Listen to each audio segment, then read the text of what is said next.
Wayanad seat से चुनाव लड़ेंगे प्रियंका गांधी। जिस सीट से सांसद थे राहुल, अब वहीं से सांसद बनेंगे प्रियंका। चुनाव आयोग ने वायनाड में उपचुनाव की शुरू की तैयारियां। प्रियंका गांधी को वायनाड सीट से उम्मीदवार बनाएगी कांग्रेस। उपचुनाव में बड़ी जीत हासिल कर मोदी सरकार पर दबाव बनाएगी कांग्रेस। वायनाड से प्रियंका गांधी लड़ी उपचुनाव तो दिलचस्प होगा मुकाबला। बीजेपी के लिए प्रियंका की राह रोकना होगा बहुत मुश्किल।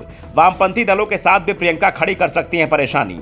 केरल का वायनाड सुर्खियों में आ चुका है। वायनाड सीट रिक्त घोषित हो चुकी है। वायनाड के सांसद राहुल गांधी को अयोग्य घोषित किया जा चुका है। राहुल गांधी अब सांसद से पूर्व सांसद बन चुके हैं। दावा किया जा रहा है कि जल्द ही दिल्ली में सांसद की हैसियत से जो घर राहुल गांधी को दिया गया है, सरकार अब उसे भी खाली कराने की तैयारी में है। राहुल गांधी पर लगातार दबाव बढ़ता जा रहा है, लेकिन राहुल के तेवरों से साफ है कि वो डरने वाले नहीं है। वो लगातार दावा कर रहे हैं कि सरकार उन्हें गिरफ्तार करा सकती है, लेकिन डरा नहीं सकती है, क्योंकि वो किसी से नहीं डरते। लेकिन इस बीच सवाल भी उठ रहा है कि वायनाड से कांग्रेस का उम्मीदवार कौन होगा और क्या इस सीट पर सीपीएम भी उम्मीदवार उतारेगी। वायनाड केरल में आता है और केरल में इस समय सीपीएम की सरकार है।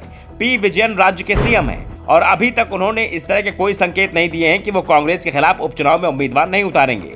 वायनाड लोकसभा सीट पर चुनाव आयोग अब कभी भी चुनाव का ऐलान कर सकता है। संकेत इसी बात के मिल रहे हैं कर्नाटक विधानसभा चुनाव के साथ ही वायनाड सीट पर भी लोकसभा का उपचुनाव हो सकता है। चुनाव आयोग की तैयारियां लगभग पूरी हैं। वैसे भी हर साल की शुरुआत में मतदाता सूचियां तैयार होती हैं। ऐसे में मतदाता सूची भी लगभग तैयार है और चुनाव आयोग पहले भी शॉर्ट नोटिस भी चुनाव करा चुका है। यूपी में रामपुर विधानसभा सीट पर उपचुनाव का ऐलान तो चुनाव आयोग ने सीट खाली होने के सप्ताह भर में ही कर दिया था। दरअसल चुनाव गाइडलाइन के अनुरूप जो नियम है, उसी के अनुसार आयोग कार्रवाई करेगा। नियमों के अनुसार खाली सीट को 6 महीने के अंदर भरना होता है, लेकिन आयोग चुनाव का ऐलान करने से पहले कानूनी पहलुओं और घटनाक्रमों का समीक्षा करेगा। दरअसल इसी साल आयोग अपने ही कुछ फैसलों को कानूनी अड़चनों में फंसा रहा है।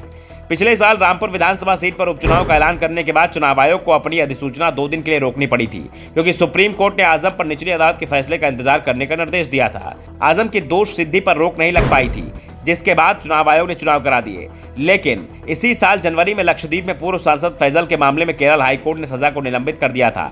इसके बाद आयोग को अपनी अधिसूचना वापस लेनी पड़ी, लेकिन आयोग की तैयारी पूरी है। दूसरी ओर कांग्रेस के अंदर भी इसी बात की मांग उठ रही है कि राहुल गांधी को हाईकोर्ट जाकर सजा पर तो स्टे लेना चाहिए, लेकिन उपचुनाव पर रोक नहीं लगवानी चाहिए। यहां से प्रियंका गांधी चुनाव लड़ेंगी तो वो आसानी से जीत जाएंगी, और चुनाव पर रोक लगा दी जाती है तो वायनाड सीट रिक्त ही बनी रहेगी। राहुल की संसद में वापसी चुनाव जीतकर ही हो पाएगी, क्योंकि जब तक हाईकोर्ट उन्हें मानहानि मामले में आरोप मुक्त कर देता है या फिर सजा बेहद कम या फिर जुर्माने पर सीमित कर देता है, तो उस स्थिति में राहुल गांधी चुनाव लड़ पाएंगे। चुनाव में 1 साल से भी कम का वक्त बचा हुआ है। ऐसे में कांग्रेस की रणनीति साफ है कि उपचुनाव जीतकर मोदी सरकार पर दबाव बनाया जाए।